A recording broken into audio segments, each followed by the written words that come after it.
warahmatullahi wabarakatuh. Apa kabar semuanya? Semoga sehat walafiat. Hari ini cerah banget di Burnaby Park yang berada di belakang home office saya.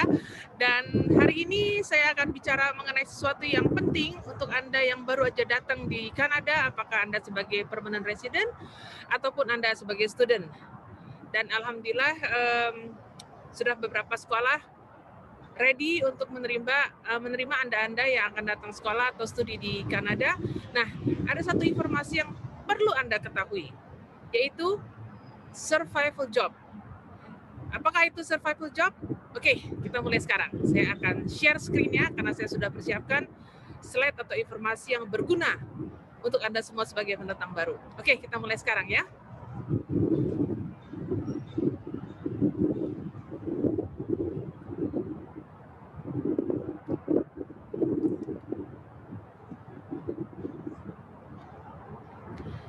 Survival jobs in Canada.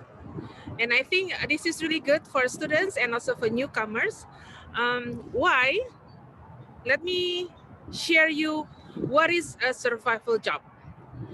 Survival job itu basically adalah untuk covering basic cost of living and paying your essential bills while still allowing you to study or find a desired role. Jadi survival job ini bersifat sementara, yang tujuannya adalah untuk mengcover biaya cost of living seperti biaya listrik, membayar apartemen, tetapi at the same time Anda juga tetap bisa mencari kerjaan yang sesuai yang ingin Anda capai, ya. Jadi bukan kerjaan yang permanen, gitu, ya. Oke. Apa keuntungannya Anda memiliki survival job, ya? The job to survive, basically kan. Basically karena Anda baru di Kanada, maka Anda perlu untuk mengenal orang-orang sekitar Anda.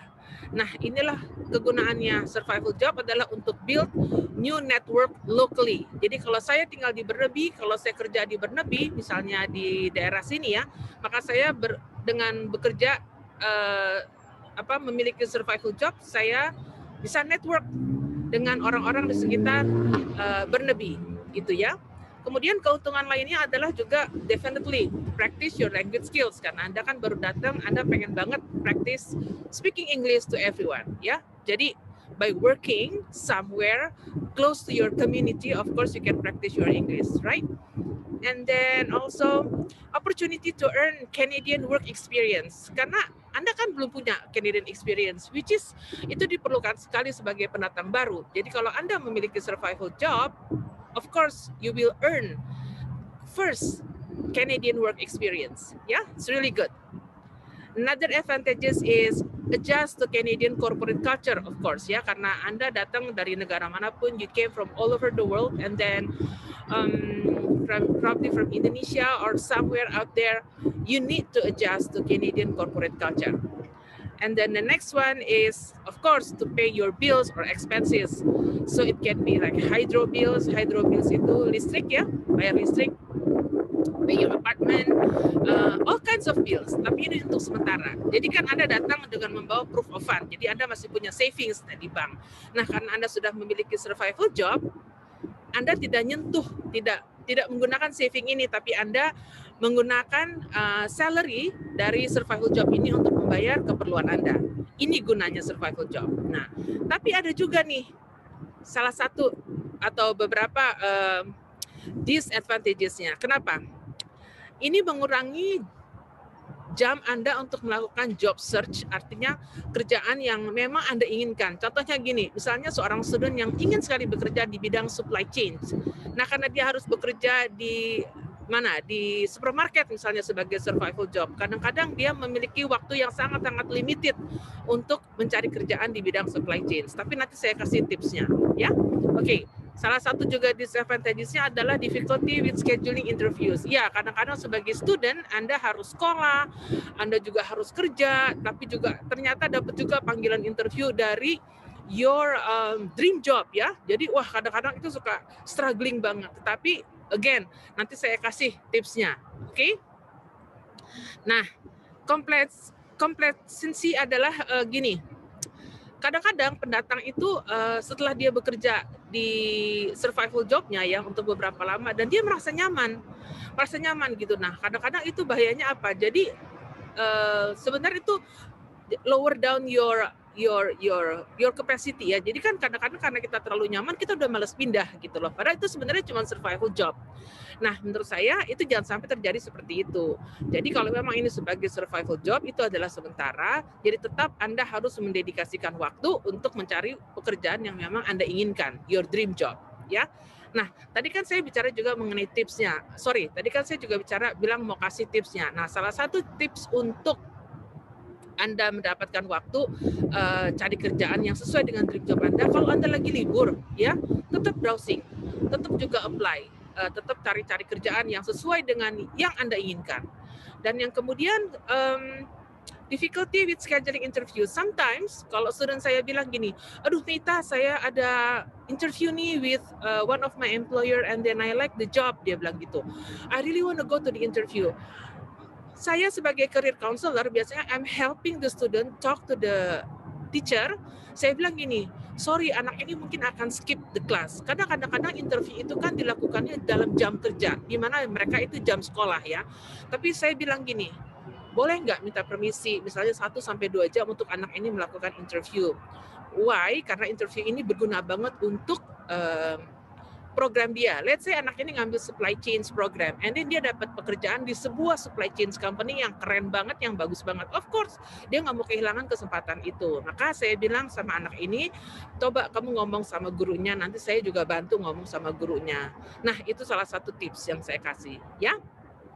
Untuk para permanent residents ya karena Anda bukan sekolah ya, jadi atur-atur aja, pinter-pinter aja ngatur jadwalnya ya. Tetap diusahakan jangan dibatalkan. Kalau konflik gimana caranya ngomong baik-baik, bisa nggak di reschedule, mungkin kamu bentrok ya waktu kerjanya dengan interview tersebut, tapi pasti insya Allah bisa disiasati ya supaya tetap bisa dapat interview. Oke, nextnya adalah, nah, saya mau kasih sampel of survival job itu seperti apa, ya. Dan ini juga apa yang saya lakukan pada saat saya pertama kali datang. Ini benar-benar saya lakukan semuanya. Pekerjaan contoh-contoh ini dan kemudian saya pergi melamar ke tempat-tempat seperti ini, ya. Contohnya adalah waitress. Jadi saya masukin lamaran ke restoran-restoran, ke coffee shop atau food counter. Juga contoh-contoh lainnya adalah kita bekerja sebagai misalnya cook, siapa yang pintar masak, atau baker, atau salesperson, atau juga sebagai barista, ya siapa yang pernah kerja sebagai barista sebelumnya. Kemudian ada lagi warehouse worker yang menurut saya sekarang ini lagi high demand, terutama seperti Amazon, FedEx, DHL, IKEA, Home Depot, hampir semuanya itu punya warehouse dan mereka butuh sekali orang yang bekerja untuk di warehouse. Dan ini orang lagi kerja di warehouse dan dia sudah bisa operate namanya forklift ya, jadi sebuah mesin yang dia lakukan untuk mindahin barang gitu ya. Nah, ini menurut beberapa company yang saya sudah pernah bicara itu dikasih trainingnya for free ya. Jadi kalau kamu diterima misalnya di FedEx atau di Amazon atau di IKEA itu dikasih trainingnya. Bagus kan? Dan ini sebuah skill yang menurut saya skill yang sangat diperlukan oleh hampir semua company yang berhubungan dengan supply chain misalnya atau dengan yang memiliki warehouse ya. Kemudian contoh lain office assistant, juga ada beberapa student saya yang mendapatkan survival job, dia bekerja di office part time tentunya, dia biasanya kerja untuk yang after hours, biasanya ada office atau misalnya dia kerja di sebuah sekolah yang mempunyai sekolah malam, jadi harus ada office assistant atau harus ada receptionist yang bekerja untuk tetap di jam-jam setelah jam kantor ya. Oke, ini contohnya ya. Coba masih ada lagi nggak? Nah, nggak ada. Oke, sekarang gimana caranya? How to find survival jobs? Yang pertama tentunya Anda ngelamar. Ya, Anda sudah di Kanada, Anda sudah memiliki study permit, Anda sudah memiliki permanent resident card misalnya, Anda sudah valid, Anda sudah legal untuk bekerja di Kanada, maka lebih mudah menurut saya. Nah, tetap job site-nya adalah Canada's Job Bank, Indeed, Monster, atau visit local stores atau restoran. Jadi saya pernah masukin resume ke toko-toko es krim, saya masukin resume ke toko baju, toko sepatu, masukin aja gitu loh. Saya waktu itu baru datang ya. Jadi saya pikir kenapa sih nggak usah gengsi, nggak usah malu ya kan, kita intinya pengen cari kerja gitu loh, pengen itu tadi, pengen survive dulu, pengen ngerti juga sistemnya, pengen tahu networknya seperti apa, pengen tahu sistemnya seperti apa. Jadi ya terus aja gitu, ngelamar tuh nggak harus online, nggak harus sending resume virtually, kamu bisa datang ke local store atau ke restorannya gitu. Nah sekarang juga attend hiring atau job fair. Nah ini yang menurut saya juga sangat-sangat efektif ya. Mudah-mudahan setelah COVID ini berlalu akan lebih banyak lagi job fair yang bisa datang in person. Karena menurut saya job fair ini biasanya dijadikan sebuah ajang untuk para employer itu langsung rekrut on spot. Jadi banyak juga student saya yang langsung dapat kerjaan on spot. Jadi dia bawa resume, dia dress up ya, dia dress for success ya. Kamu harus dress up ya kalau datang ke job fair itu, karena biasanya employer juga ngelihat penampilan kamu. Nah itu dia langsung di interview on spot dan dia dapat alhamdulillah kerjaan, walaupun employer akan minta tetap kamu harus apply online karena untuk database purposes. Jadi walaupun saya misalnya keterima kerja di sebuah perusahaan, tetap saya harus apply online karena HR tetap mau data saya ada di portalnya mereka. Oke? Kemudian attend employers panel. Ini yang paling saya suka. Seneng banget saya datangin sebuah panel interview di mana employer-nya itu ngumpul semua ya. Employer-nya itu ngumpul semua dan mereka itu memberikan kita keterangan atau informasi mengenai opening di perusahaan masing-masing. Keren banget kan? Jadi mereka bilang, oke, kita ada opening di accounting, finance, supply chain, warehouse, bla bla bla bla bla, dan dia kasih tahu ke kita job description-nya. Dia kasih tahu ke kita juga, oke, ini kartu nama saya, kamu kontak saya aja kalau kamu udah siap dengan resume kamu. Itu keren banget gitu loh, dan saya suka banget attend employers panel itu, dan bener-bener network buat saya sebagai career counselor, karena kadang-kadang mereka datang dan mereka mau kenalan, terus kemudian mereka tanya, hey Mita, kamu kira-kira gimana, mau kerja di bidang apa? Terus saya bilang, enggak, sebenarnya saya kerja buat student, cari kerjaan buat student saya. Oh ya, kata dia gitu, student kamu, dia langsung excited gitu employer-nya. Dia bilang, oh student kamu sekolah apa, bidang apa, berapa lama mereka di Kanada, bla bla bla. Mereka langsung excited. Terus saya bilang, oh saya punya student sekolah di business communication, saya punya student yang ada di bidang hospitality, atau punya student yang lagi ngambil accounting. Mereka tuh punya legal permit selama 2 tahun sekolah. Oh that's great, that's good katanya. Kamu boleh nggak kirim resumenya ke saya, nanti saya bantu untuk gini-gini. Jadi itu sebuah ajang untuk saya network dengan para employer. Aduh, keren banget deh employer panel tuh, saya suka banget. Dan saya sering banget diundang employer panel dari berbagai industri, dari hospitality, IT, accounting, finance, business, banking. Aduh, banyak banget. Pokoknya keren banget. Dan saya selalu kasih tahu student-student saya, oke, kalian datang. Karena memang lebih bagus kalau studennya bisa datang. Tapi kadang-kadang kan mereka sekolah, jadi ya nggak apa-apa. Nanti saya bantu, saya biasanya yang kasih employer connection ke mereka. Kamu nih ada lowongan nih di sini nih. Ayo mau apply nggak? Nanti saya bantu ketemu dengan si A, si B, si C gitu ya. Oke, nextnya adalah ya, kalau misalnya student saya juga kadang-kadang suka saya suruh atau saya minta untuk ketemu dengan career services atau di school-nya mereka, di sekolahnya mereka, ada talk to career counselor. Nah, kalau bagi permanent resident, Anda bisa datang ke public library atau Anda bisa juga datang ke employment agency di sekitar rumah Anda. Jadi seperti saya di sekitar Burnaby. Saya pernah bilang kan kalau saya itu pernah kerja di employment agency, dan kalau misalnya Anda sebagai pendatang baru, di setiap area itu selalu ada employment agency yang akan membantu pendatang baru untuk mencari kerjaan. Jadi jangan khawatir banget gitu loh. Dan ini saya rasa berlaku untuk hampir semua provinsi. I'm not really sure untuk provinsi lain, tapi definitely semua provinsi pasti memiliki employment agency yang membantu para pendatang baru. Disebutnya employment agency atau settlement program, settlement agency, untuk helping you to settle ya, terutama your job. Oke? Nextnya, mulai dingin dan mulai pilek. Oke, gimana caranya find survival job? 1, tadi yang saya bilang kan, Anda bisa datang ke local store kayak store ini kan. Jadi contohnya ada di sini biasanya local store itu seperti apa ya, pebisnis yang memiliki tokonya tuh yang unik gitu loh. Jadi kayak ada toko roti, ada toko baju, toko sepatu, toko jam, toko topi. Nah itu tuh biasanya di daerah-daerah seperti ini ya, daerah seperti di mana, di New Westminster, di Burnaby juga mungkin ada juga gitu. Nah itu tuh bisa datang langsung. Nah cuma sekarang masih COVID, tapi mudah-mudahan kan nanti kan datangnya sekitar bulan September itu, mudah-mudahan COVID-nya udah nggak ada gitu ya. Dan kalaupun masih ada ya tinggal pakai masker, kalau dibolehin datang gitu ya, bisa aja masukin resumenya. Kemudian, nah kalau misalnya Anda pengen kerja di mall itu kan banyak sekali juga toko ya, dan itu juga saya lakukan, beneran saya lakukan. Saya masuk ke setiap toko-toko di situ, dan biasanya di mall itu kan bukanya sekitar jam 10 ya. Nah, para manajer, jadi Anda kalau bisa hubungannya langsung dengan para manajer. Misal nih Anda suka bekerja di bidang makeup atau di bidang kosmetik, misalnya pengen banget kerja di Sephora gitu, nah datang aja gitu.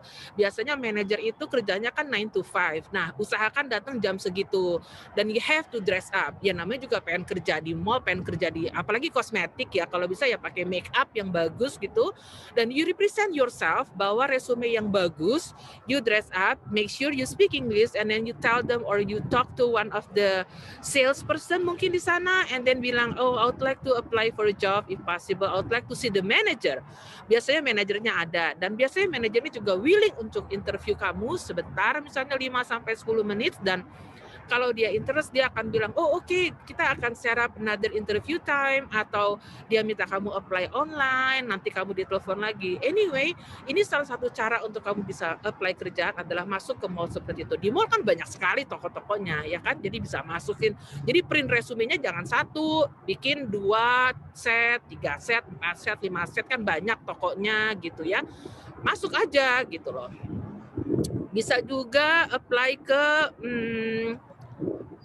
warehouse gitu ya. Nah, kalau warehouse ini kayak Home Depot atau misalnya IKEA, itu biasanya mereka apply online, dan nanti mereka pasti ada websitenya. Jadi masuk, ingat ya, selalu apply ke website-nya employer langsung. Jadi nggak usah pakai perantara, apply langsung. Jadi kalau Home Depot tuh kayak apa ya? Toko retail yang khusus untuk kita building home. Jadi kayak saya misalnya pengen beli untuk misalnya di bagian listrik kekurangan apa gitu. Nah, itu saya belinya di Home Depot. Pokoknya saya suka tuh ke Home Depot karena dia barangnya bagus-bagus gitu ya. Nah, atau ke IKEA, saya suka banget ke IKEA gitu. Nah, tapi kalau apply biasanya kita disuruh langsung ke website-nya. Nah, langsung ke website employer ya. Oke, atau Anda mau kerja di supermarket, misalnya di mana ya, Walmart gitu ya. Walmart hampir selalu buka opening, dan Walmart itu kamu harus apply online juga. Atau Tim Horton atau Starbucks. Jadi Tim Horton dan Starbucks itu adalah sebuah coffee shop yang Tim Horton punyanya Canadian, Starbucks punyanya Amerika. Jadi mereka selalu sebelah-sebelahan kayak compete gitu ya, nggak apa-apa sih. Nah, tapi ini benar-benar menurut saya hampir semua student saya yang mengambil jurusan hospitality, mereka itu diterima kerja di Tim Horton. Jadi Tim Horton ataupun Home Depot itu juga salah satu adalah company-company yang mereka membantu pendatang baru, membantu student untuk memberikan Canadian work experience. Karena begini ya, pemerintah Kanada tuh sangat-sangat ingin para employer ini untuk memberikan kesempatan kepada seluruh pendatang baru mendapatkan Canadian work experience. Karena apa? The first Canadian experience itu akan membantu Anda untuk level up to the job that you really want to be. Okay, so for instance saya pengen banget bekerja sebagai education counselor atau sebagai career counselor. Tapi my first job I work in a mall, right? I work as a sales associate for 3 years. Dan itu diterima walaupun gak related sebenarnya kan kerjaannya di mall, tetapi kemudian saya menjadi education counselor. Secara industri memang tidak related, tetapi secara pengalaman itu mereka menerima kita sebagai Canadian work experience. Jadi benar-benar berguna banget gitu. Oke, nextnya adalah sekarang berapa gajinya nih Bu kalau saya kerja? Oke, pertama ya saya akan menggunakan minimum wage atau upah minimum menggunakan British Columbia provinsi di mana saya tinggal adalah $14.60 ya. Jadi kalau Anda sebagai student, Anda kan dibolehkan bekerja selama masa sekolah adalah 20 jam per minggu. Jadi Anda menghasilkan sekitar $292 atau kalau dirupiahin ya, biar gampang deh kira-kira itu 3.212.000 per minggu. Saya kaliin $1 Canadian itu 11.000. Ini cuma memberikan gambaran aja biar ngerti gitu maksudnya ya. Nah, yang kemudian berapa jadinya Bu per bulan? Kira-kira kalau dikali 4 dapatnya 1.168 Canadian dollar atau kira-kira 12.848 per bulan. Ini Anda kerja survival job dan part time ya, cuma 20 jam. Ada tentunya dipotong tax 15% kira-kira. Tapi bagi student Anda jangan khawatir ya, Anda dibolehkan kerja lebih dari 20 jam pada saat break. Misalnya semesternya selesai, Anda ada break 2 minggu, itu boleh kerja lebih dari 20 jam. Atau Desember karena Natal, Anda boleh lebih kerja lebih dari 20 jam. Jadi masih bisa menghasilkan lebih. Para pendatang sebagai permanent resident, of course nggak ada batasan. Karena Anda sudah permanent resident, mau kerja 40 jam, mau 2 job, terserah Anda. Gitu ya. Nah, saya kira ini cukup ya.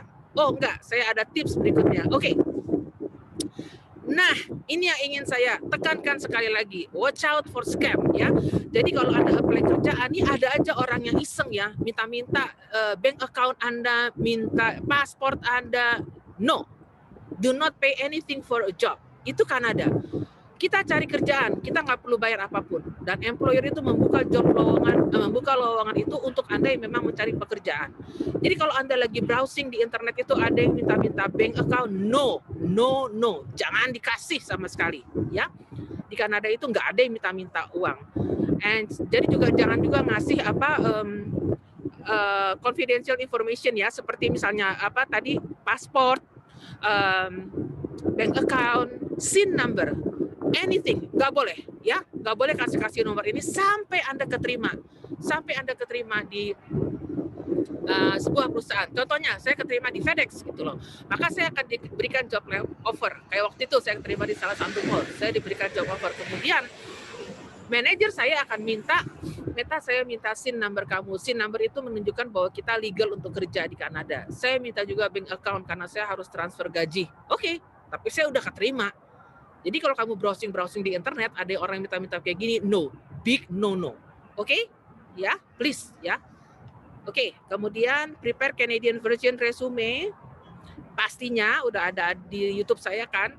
Kemudian practice interview with your career counselor in your school atau in your employment agency. Jadi siapapun yang sekolah, pasti Anda punya career services, punya orang yang bantu untuk practice interview, karena itu berbeda ya. Anda harus belajar, Anda harus practice interview dengan Canadian dengan Canadian people ya. Jadi kamu ngerti, terutama dengan Canadian counselor gitu loh. Dan biasanya saya kasih student-student saya gitu loh untuk prepare interviewnya. Employment agency juga memberikan free practice interview bagi permanent resident tentunya ya. Apalagi ya, ini yang menurut saya paling penting. Pada saat Anda bekerja ya, Anda kan sebagai pendatang baru, apakah student atau permanent resident, dan Anda berharap mendapatkan reference letter dari mereka. Maka Anda harus perform well at all times. Ya, sorry, ini salah spelling, maksudnya at all times. Ya, nah ini Anda harus bisa make sure perform, karena apa? Ini sebuah reputasi yang akan Anda pertahankan ke depannya. Ya, di mana Anda tidak mau lagi artinya Anda pengen banget misalnya untuk student ya, pengen banget dapat sponsorship ya kan, kita nggak pernah tahu, kalau memang mereka suka ya pasti ya. Kemudian ini apply directly to the employer website, itu lebih bagus seperti yang tadi saya bilang ya. Jadi sangat-sangat memungkinkan. Contohnya nih ya, saya kasih contoh aja sebentar ya. Tim Hortons ya, saya pengen apply ke Tim Hortons. Coba bisa nggak? Harusnya sih bisa. Oke, new share. Coba.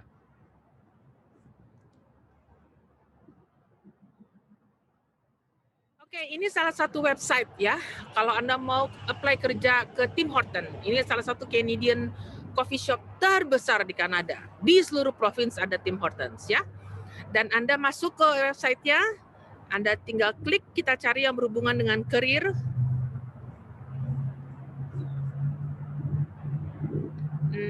Okay, I think this one. Career, come join the team, browse opportunities. Okay. Wah, makin dingin. Oke, opportunities at Tim Hortons. Anda lihat di sini, tinggal klik apply now, ya. Anda baca dulu lah sedikit mengenai company-nya apa ya. Have fun at work, work together, welcome to the neighborhood, be part of something, bla bla bla bla bla. Mereka punya restoran opportunities, campus program, corporate opportunities, warehouse and transportation. So this is the thing, ya. Kalau Anda ingin bekerja di restorannya, Anda tinggal klik restoran opportunities. Saya gedein ya. Oke. Kalau Anda ingin bekerja di campus programs, I'm not sure what is campus programs, but anyway, maybe you want to work in a campus, I believe. Coba kita klik sebentar. Oh, oke. Ini berhubungan dengan RBI. Oh, oke. Ya, kita balik lagi.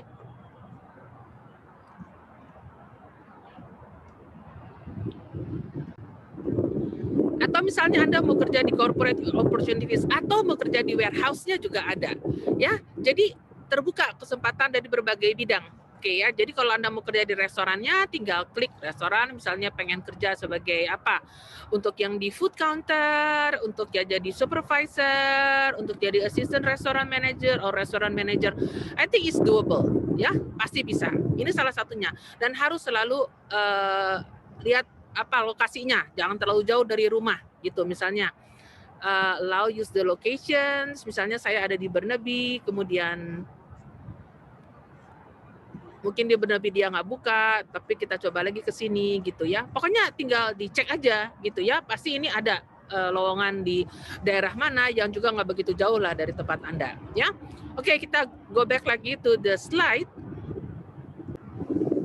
Oke, saya kira itu cukup informasi bagi Anda yang akan mencari survival job untuk student ataupun newcomer ataupun Anda sebagai permanent residents. Thank you so much for watching. So I'm hoping to see you all in Canada soon ya.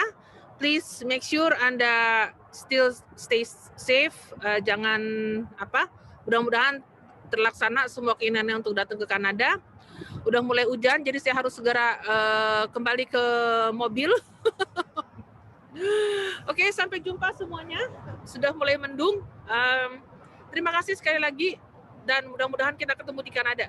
Ya, jangan lupa share, subscribe, and like my channel kalau ini berguna untuk Anda semuanya. Assalamualaikum warahmatullahi wabarakatuh. Sampai jumpa. Selalu sehat walafiat semuanya ya. Dah.